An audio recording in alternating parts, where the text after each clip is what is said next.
اصحابہ وبارک وسلم۔ الف لام میم ذالک الکتاب لا ریب فیہ ھدی للمتقین۔ یہ کتاب نہیں شک میں ہدایت کے لیے پرہیزگاروں۔ بامحاورہ ترجمہ یہ ہوتا ہے وہ بلند رتبہ کتاب کوئی شک کی جگہ نہیں، اس میں ہدایت ہے ڈر والوں کو۔ اس سورہ مبارکہ کا سورہ الحمد شریف کے ساتھ تعلق۔ سورہ فاتحہ کو الحمد شریف سے شروع فرمایا، جس کے معنی اس قدر ظاہر ہیں کہ بچے بھی جانتے ہیں سورہ فاتحہ شریف کے معنی کو، اور ہر شخص سنتے ہی اس کے سمجھنے اور جاننے میں کچھ تأمل نہیں کرتا کہ الحمدللہ رب العالمین، تمام تعریفیں اللہ تعالیٰ کے لیے ہیں، مالک یوم الدین کہ وہ مالک روز جزا کا وغیرہ۔ لیکن سورہ بقرہ کو الف لام میم سے شروع فرمایا، جس کے معنی میں عام تو کیا بڑے بڑے علماء اور اولیاء بھی حیران ہیں۔ مذہبی تو اسی چیز کا آتا ہے نا، ایک چیز عام فہم ہونا اس کی اتنی قدر نہیں ہوتی جتنی مشکل چیز کی ہوتی ہے اور نایاب چیز کی ہوتی ہے۔ یہاں پھر قرآن پاک نے اپنی جس طرح کہتے ہیں نا پرسنالٹی، شخصیت جو اللہ تعالیٰ کی، آپ اللہ تعالیٰ کی کلام ہے نا، اس کی تو بندہ جتنی ہی عزت اور شان بیان کرے اتنا ہی تھوڑا ہے نا، اپنا دبدبہ روب بتایا۔ اس میں اس طرح اشارہ ہے کہ کلام پاک بعض لحاظ سے بہت آسان ہے اور بعض اعتبار سے بہت سخت ہے۔ اب وہ کہاں ہے جو کہتے ہیں بس قرآن پاک کو ترجمہ پڑھ لو، کسی سے سمجھنے کی ضرورت نہیں ہے، جمع پڑھتے سیٹ پر ہو جاؤ۔ ان کو کہو اس پہ کیا کرو گے، الف لام میم کو کیسے سمجھو گے؟ اس کے بعد ظاہری معنی تو اس قدر آسان ہے کہ سن کر ہی سمجھ میں آ جاتے ہیں، اور بعض اسرار اور رموز اس قدر دشوار ہیں کہ جس کے لیے عقل انسانی کافی نہیں ہوتی۔ انسان جتنی اپنی تحقیق کرتے اسی تحقیق موو ہو جاتی ہے، تو انسانی عقل کافی نہیں ہوتی، نقل حدیث کی ضرورت پڑتی ہے۔ بھی حدیث پاک سے دیکھوں بھی اس کا کیا ترجمہ تفسیر ہی ہے۔ دیکھو دنیا کی بعض چیزیں ایسی عام ہیں کہ ہر شخص کو بلا تکلف مل جاتی ہیں، جیسے ہوا، پانی وغیرہ، اور بعض وہ چیزیں ہیں کہ بہت دشواریوں سے خاص کو ہی ملتی ہیں، بڑی سٹرگل، بڑی محنت سے، جیسے ہیرا اور موتی وغیرہ۔ اگر قرآن کریم بالکل آسان ہوتا تو کوئی شخص شیخی سے کہہ سکتا تھا کہ میرا دماغ اس کے سمجھنے کے لیے کافی ہے۔ یہ بھی پھر تکبر میں آ جاتا، لوگ کہتے واہ قرآن پاک کو سمجھنا کون سا محال ہے، میں آپ کو سمجھا دیتا ہوں، میں آپ کو پڑھ کے بتا دیتا ہوں۔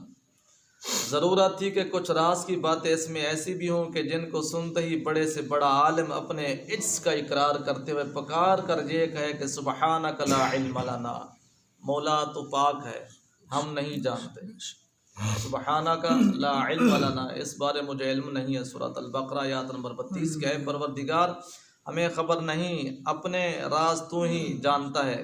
سورہ بقرہ کا اول کلمہ وہ مقرر کیا کہ جس کو سن کر انسان اپنی عاجزی کا اقرار کرے۔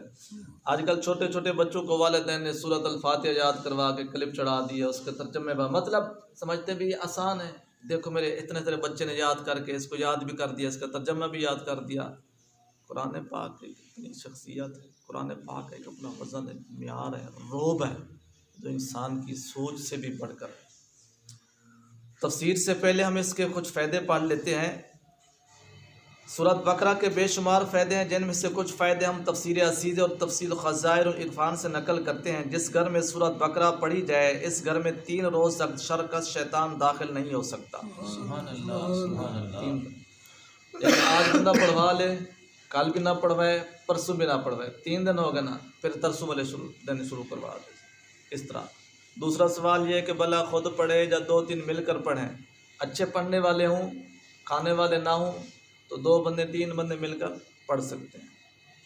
جو شخص ہمیشہ سوتے وقت سورۃ بقرہ کی 10 آیاتیں پڑھ لیا کرے تو وہ انشاءاللہ قرآن پاک کبھی نہ بھولے گا۔ وہ 10 آیاتیں یہ ہیں، 4 آیات اول کی الف لام میم ذالک الکتاب لا ریب فیہ ھدی للمتقین، الذین یؤمنون بالغیب ویقیمون الصلاۃ ومما رزقناہم ینفقون والذین یؤمنون بما انزل الیک وما انزل من قبلک وبالآخرۃ هم یوقنون. یہ آیت 4 آیات ہے. اچھا مفلحون تک اولئک علی ھدی من ربہم واولئک هم المفلحون. اور آیت الکرسی ہم فیہا خالدون تک. اصل آیت الکرسی جو بزرگان دین پڑھتے ہیں نا وہ ہم فیہا خالدون تک پڑھتے ہیں. ہمارے اسلاف نے بھی جب سے ہماری تربیت فرمائی ہے تو ہم لوگ بھی الحمدللہ ہم فیہا خالدون تک پڑھتے ہیں.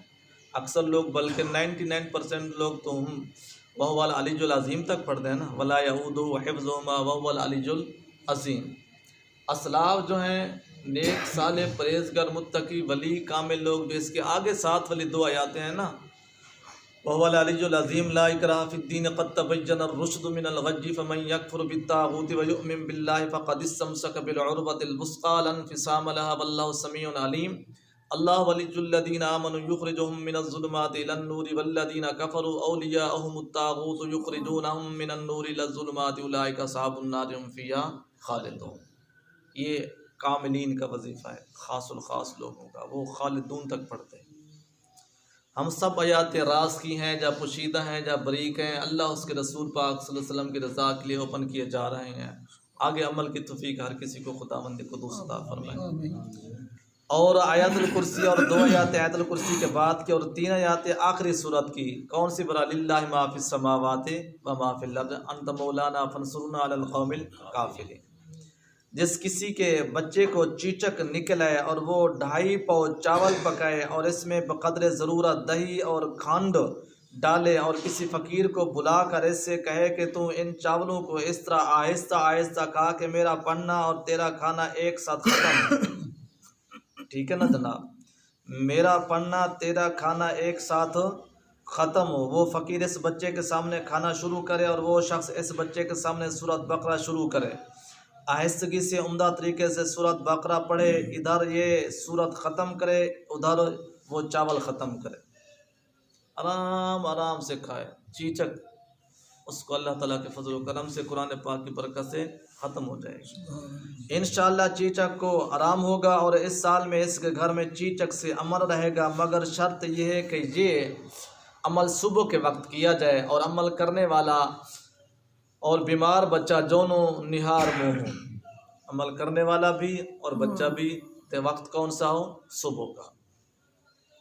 طبرانی اور بہقی شریف نے حضرت عمر رضی اللہ تعالیٰ عنہ سے روایت کی کہ حضور علیہ الصلوۃ والسلام نے ارشاد فرمایا کہ میت کو دفن کر کے اس کی قبر کے سرانے سورۃ البقرہ کی اول آیات مفلحون تک اور قبر کی پانتی سورہ بقرہ کی آخری رکوع پڑھنا چاہیے. انشاءاللہ اس کے بقیہ اور فائدے اس سورت کے آخر میں بیان کیے جائیں گے جب اس سورت کا اینڈ ہوگا، کمپلیٹ ہوگا. خدا جانے کتنا عرصہ لگے گا. اب ہم آتے ہیں تفسیر کی طرح. الف لام میم حق تو یہ کہ اس کے معنی اللہ اس کے رسول پاک صلی اللہ علیہ وسلم کے علاوہ کوئی نہیں جانتا. کلیئر بات ہے. الف لام میم اللہ اس کے رسول صلی اللہ علیہ وسلم کے علاوہ کوئی نہیں جانتا. جبرائیل علیہ الصلوۃ والسلام یہ لے کر آئے نا، اور حضور علیہ الصلوۃ والسلام کے سوا کوئی نہیں جانتا. ہم کو چاہیے کہ اس کے حق ہونے پر ایمان لے آئیں. مسلمانوں کو کیا ہے، بھلا یہ قرآن پاک ہے، اس کی سمجھ آئے یا نہ آئے، بس ہم نے اس پر کیا کرنا ہے، ایمان لانا ہے. یہ حق ہے، حق ہے، برحق ہے بس. اور یہ کہہ دیں کہ اس کے معنی وہ ہیں جو رب تعالیٰ نے بنائے اور محبوب علیہ الصلوۃ والسلام نے جانے. دوسری بات یہ بھی ہے، کوئی یہ نہ سمجھے کہ ہمیں تو پتہ نہیں ہے، کہ نبی پاک صلی اللہ علیہ وسلم کو پتہ بھی نہیں ہوگا، وہ یہ نہ سمجھا کرے. پھر اللہ تعالیٰ کے میسج بھیجنے کا پتہ کیا، میں آپ کو خط لکھوں، ٹھیک ہے جناب، اس میں کوئی ایسے القاب لکھوں یا ایسے قول وال لکھوں، آپ کو پتہ نہ چلے تو میرے خط بھیجنے کا پتہ کیا، میرا آپ سے دریافت کرنا یا کچھ دینے کا مطلب کیا. حدیثوں میں یہ واضح بات ہے، حروف متشابہات ہیں یا حروف مقطعات ہیں، آیات متشابہات ہیں. بڑے بڑے عالموں کو نہیں پتہ تو اور بات ہے، نبی پاک صلی اللہ علیہ وسلم کو ہر چیز کا پتہ ہے.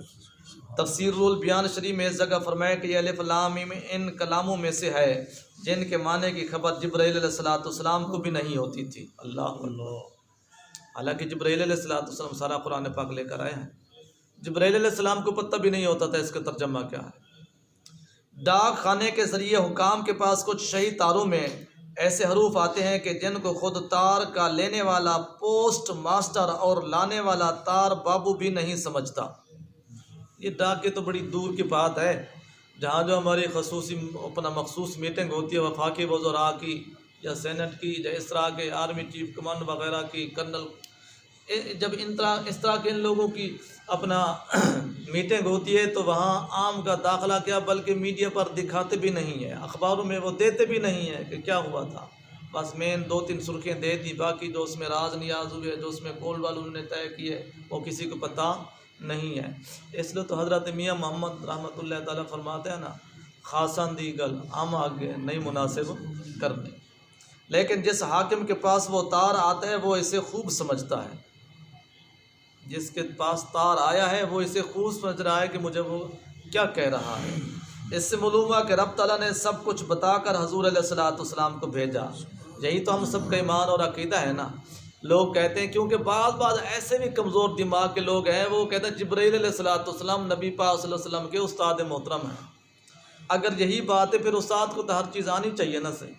جب جبرائیل علیہ الصلوۃ والسلام کو پتہ نہیں ہے، ایک بات۔ دوسری بات، ہم سب کا ایمان اور عقیدہ ہے کہ اللہ تعالیٰ کو جو نبی ہوتا ہے اس کو اللہ تعالیٰ سارا کچھ عطا فرما دیتے ہیں۔ اگر آپ کو پتہ نہیں ہے، آپ کو پتہ نہیں ہے، جبرائیل علیہ الصلوۃ والسلام نے تو صرف اتنا کہا الف لام میم، محبوب پڑھیے الف لام میم، آپ نے فرمایا علم تو میں جان گیا۔ بتانے والے تھے تو نہیں بتایا، اس نے فرمایا، اس نے پڑھا تو ساتھ ہی فرما دیا میں جان گیا۔ یہ وہ علم ہے جو ہم کہتے ہیں اللہ تعالیٰ نے اپنے محبوب کو وہ کچھ عطا فرمایا، اولین و آخرین سارے خزانے عطا فرما دیے بس۔ اچھا، ورنہ حضور علیہ السلام متشابہات کے معنی ہرگز نہ سمجھتے اور ان کا نزول بیکار ہوتا۔ نیز رب تعالیٰ نے صلاۃ و زکوٰۃ وغیرہ ساری عبادت کو حکم دیا۔ چلو ہم دوسرے معنی میں آ جاتے ہیں، سمجھنے کے لیے تو اشارہ کافی ہے نا، چلو ہم دوسری طرف آ جاتے ہیں۔ لوگ کہیں کہ یہ تو راز کی بات ہے، آپ لوگ ایسے کہہ دیتے ہو کہ نبی پاک صلی اللہ علیہ وسلم کو پتہ تھا، ظاہر تو کہیں سے نہیں چلتا پہ آپ کو پتہ تھا۔ چلو دوسری طرف آ گئے ہم۔ اب نماز کا ذکر آیا ہے نا قرآن پاک میں کہ محبوب نماز پڑھائیں، صبح کی، ظہر کی، عصر کی، مغرب اور عشاء کی۔ اب جبرائیل علیہ الصلوۃ والسلام نے تو نہیں بتایا کہ میرے محبوب ان کتنی رکعتیں۔ وہ فرمائے، وہ آ کر حاضر خدمت ہوتے ہیں، نبی پاک صلی اللہ علیہ وسلم آگے سارے احکام خود بھی اپنا صحابہ علیہ رضوان کو بتائے جا رہے ہیں۔ اب آپ کو کس نے بتایا کہ اس کی کتنے رکعتیں ہیں، اس کے رکوع کیسے، سجود کیسے کیا، مگر کس عبادت کی تفصیل نہ بیان کی، نہ حضور علیہ الصلوۃ والسلام نے پوچھا کہ جبرائیل علیہ السلام زکوٰۃ کتنی ہوگی، کس طرح ہوگی، زکوٰۃ کتنے مال سے کتنی دیں، کب دیں، کیسے دیں، بلکہ بلا تأمل صحابہ علیہ رضوان کو ہر حکم قرآن پاک کی تفصیل سمجھا دی۔ کلمہ الف لام میم نے ہی حضور علیہ السلام کا علم اور عالم پیدا ہونا بتا دیا۔ پورے قرآن پاک تو بڑی دور کی بات ہے، اس 3 حروف نے ہی بتا دیا کہ میرے محبوب وہ کچھ جانتے ہیں جو عام نہیں جانتے بس۔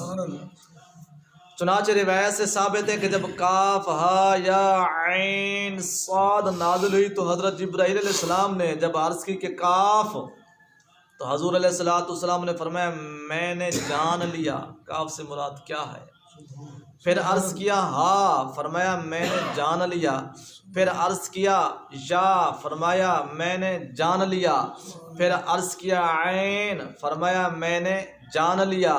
پھر عرض کیا صاد، فرمایا میں نے جان لیا۔ حضرت جبرائیل علیہ السلام نے عرض کیا کہ آپ صلی اللہ علیہ وسلم نے کیا جان لیا، مجھے تو کوئی خبر نہیں ہے۔ میاں طالب و محبوب اور مزیست کرامن کاتبین راہم خبر نیس، اور محبوب کے راز اور نیاز وہ ہیں جو کرامن کاتبین ساتھ بیٹھے ہیں، ساتھ ہی بیٹھے ہیں نا، کوئی وقفہ تو نہیں ہے، 4 انگلیوں کا وقفہ بھی نہیں ہے۔ اس طرح کرامن کاتبین کو بھی خبر نہیں ہوتی محبوب اور محب کے راز و نیاز کی، ٹھیک ہے نا۔ لیکن بعض علماء کرام نے بطریق طویل ان کے کچھ معنی کیے ہیں، وہ طویلیں حقیقت میں نہیں طویلیں، لیکن وہ بھی فرماتے ہیں کہ حقیقی معنی وہی ہیں جو رب تعالیٰ جانے۔ وہ طویلیں بھلا کیا ہیں؟ الف لام میم قرآن پاک کا نام ہے، کچھ کہتے ہیں کہ یہ قرآن پاک کا نام ہے۔ الف لام میم سورہ بقرہ کا نام ہے، کچھ کہتے ہیں کہ الف لام میم سورہ بقرہ کا نام ہے۔ بلکہ جو بھی صورتیں اس قسم کی حروف سے شروع ہوتی ہیں وہ اس صورت کا نام ہی ہوتی ہیں، جیسے حامیم، عین، سین، قاف، صاد یا قاف وغیرہ، وہ کہتے ہیں کہ یہ صورتوں کے کیا ہیں؟ نام ہیں، جیسے حامیم یا الف لام را وغیرہ۔ نمبر 3، اس کا ہر حرف حق تعالیٰ کے بعض ناموں کا پہلا حرف ہے۔ چوتھے یہ کہتے ہیں کہ ان کا نام، فار ایگزامپل الف ہے نا، اللہ تعالیٰ کے جو نام مبارک ہیں ان میں سے کچھ نام ایسے ہیں جن کا پہلا لفظ کیا آتا ہے؟ اپنا الف آتا ہے، جس طرح اللہ ہے، ٹھیک ہے نا جناب۔ اس طرح لام ہے، وہ بھی اللہ تعالیٰ رب العزت کے کچھ نام ایسے ہیں جن کے پہلا لفظ کیا آتا ہے؟ لام آتا ہے۔ کچھ نام ایسے ہیں جس کا پہلا لفظ کیا آتا ہے؟ میم آتا ہے۔ یعنی الف سے مراد اللہ اور لام سے مراد لطیف، میم سے مراد معین یا مجید یا منان وغیرہ۔ کچھ بزرگان دین اس کی تشریح یوں کی ہے۔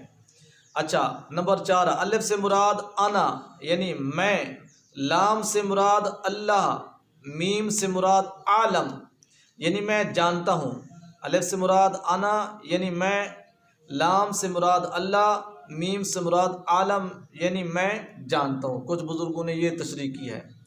اچھا، نمبر 5، یہ اللہ اور دوسری ذاتوں کے نام کے مخفف حرف ہیں، یعنی اللہ سے اپنا الف سے مراد اللہ، لام سے مراد جبرائیل اور میم سے مراد محمد صلی اللہ علیہ وسلم۔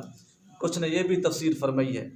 تو مقصود یہ ہوا کہ اس میں قرآن پاک کے بھیجنے والے اور پہنچانے والے اور وصول کرنے والے کا نام ہے۔ وہ بھیجنے والا جبرائیل علیہ السلام، پہنچانے والے، آگے نبی پاک صلی اللہ علیہ وسلم کی ذات پاک لینے والے۔ 3 ہو گئے نا جی، الف اللہ، لام جبرائیل، میم محمد صلی اللہ علیہ وسلم۔ یہ بزرگان دین کی تعلیمیں ہیں، حقیقت اس کی خدا اس کے رسول کے علاوہ کوئی نہیں جانتا۔ اچھا، یعنی یہ قرآن کریم اللہ تعالیٰ نے بھیجا، جبرائیل علیہ السلام لائے اور محمد کریم صلی اللہ علیہ وسلم نے پایا۔ نمبر 6، یہ حروف ہی کے نام ہیں، یعنی اس سے مراد الف لام میم ہی ہے۔ تو منشا یہ ہے کہ قرآن پاک بھی انہی حروفوں سے بنا ہے۔ کچھ یہ بھی تو حروف آتے ہیں نا قرآن پاک میں، الف لام میم، جن سے اے انسان تیرے کلام بنتے ہیں، لیکن پھر اس قدر اعلیٰ کلام ہونے سے معلوم ہوتا ہے کہ کلام الہی ہے۔ بہرکیف جتنے بھی ہم تشریح بزرگان دین کی پڑھتے ہیں، سنتے یا سناتے ہیں، اس کی حقیقت سوائے خداوند قدوس کے کوئی نہیں جانتا۔ یہ بھی ذہن میں رکھیں، یہ مالک کی کرم اور مہربانی ہے کہ اس کتاب کا جو شان ہے تمام کتابوں سے ابو رکھا ہے۔ بڑی دکھ اور بڑے تکلیفوں سے یہ بات عرض کرنی ہوتی ہے، پتہ نہیں یہ ہمارے شعور بیدار ذوق کب ہمارے بیدار ہوں گے۔ دیکھیں الف لام میم، 1 سیکنڈ میں غالباً ادا ہوا، الف لام میم، چلو 2 سیکنڈ لا لیں، تو اس کی نیکیاں کتنی آپ کو ملی ہیں؟ 30 نیکیاں۔ کتنی نیکیاں ملی ہیں؟ 30 نیکیاں۔ نبی پاک صلی اللہ علیہ وسلم نے فرمایا نا کہ الف لام میم، میں یہ نہیں کہتا کہ یہ ایک حرف ہے، نہیں، بلکہ یہ 3 حرف ہیں۔ ہر حرف پر کتنی نیکیاں ملتی ہیں؟ 10۔ تو بندہ جب قرآن پاک پڑھتا ہے جس کے حروف لاکھوں کی تعداد میں ہیں، لاکھوں کی تعداد میں، ہم اپنے بچوں کو یہ تربیت کب دیں گے کہ وہ انگریزی پڑھ رہے ہیں، ناول پڑھ رہے ہیں، اسکول کی بکس پڑھ رہے ہیں؟ مصیبت یہ ہے کہ ان کے پاس نہیں ٹائم، تو قرآن پاک پڑھنے کے لیے ٹائم نہیں ہے، مساجد میں بھیجنے کے لیے ٹائم نہیں ہے۔ گھروں میں بھی بندہ پڑھانے جاتے ہیں تو کہتے ہیں آج بچے کے پیپر ہیں، آج بچے کو تکلیف ہے، حالانکہ ان بندہ یہ پوچھے جب تکلیف اپنا پیپر ہوتے ہیں، جب پڑھائی سکول کی ہوتی ہے، تب اگر تکلیف بھی ہو تو بچہ سکول جا رہا ہے، ٹھیک ہے نا۔ یہ صرف اور وہی جراثیم ہے جو حکومت برطانیہ چھوڑ کر گئی ہے۔ اب تک یہ جراثیم بہت مشکل سے نکلیں گے، بہت مشکل سے نکلیں گے۔ جن کے جراثیم نکل گئے ہیں تو ان کا 24 گھنٹے وظیفہ قرآن پاک ہے۔ ایسے اللہ تعالیٰ کے ولی اللہ ہم نے دیکھے ہیں جن کا شب روز قرآن پاک کے علاوہ کوئی وظیفہ بھی نہیں ہوتا تھا، شب روز سارے ورد وظیفے انہوں نے چھوڑے ہوئے تھے صرف قرآن پاک کو، کیونکہ حکم بھی یہی ہے، افضل عبادت تلاوت القرآن، سب سے افضل ترین جو عبادت ہے وہ تلاوت قرآن پاک ہے۔ مختصر اس کی تو بڑی بڑی طویلیں، کیا بڑی بڑی تشریحیں ہیں، بھلا دیکھیں ہم لوگ جملہ اپنا قائد اعظم کا کوئی فرمان ہونا اور لکھا ہوتا ہے نا اقوال زرین، مشہور قول وغیرہ، ہم لوگ ان کو بڑے شوق سے پڑھتے ہیں اور اپنے سکولوں کی دیواروں پر لکھوا دیتے ہیں، اپنے آفس روم میں لکھوا دیتے ہیں کہ ہے یہ قائد اعظم کا فرمان ہے، علامہ صاحب کا فرمان ہے، فلاں کا فلاں کا۔ بندہ کبھی یہ تصور کرے یہ وہ فرمان ہے جو خداوند قدوس کا ہے، نہ کسی انسان کا، نہ کسی فرشتے نہ کسی جن کا، نہ کسی بڑے آدمی کا، یہ اللہ رب العزت کا کلام ہے۔ اللہ تعالیٰ ہم سب کو اس کی طرف پڑھنے کی، سمجھنے کی، کبھی کبھی اس کی تلاوت کرنے کی ساتھ نصیب فرمائے۔ بسم اللہ الرحمن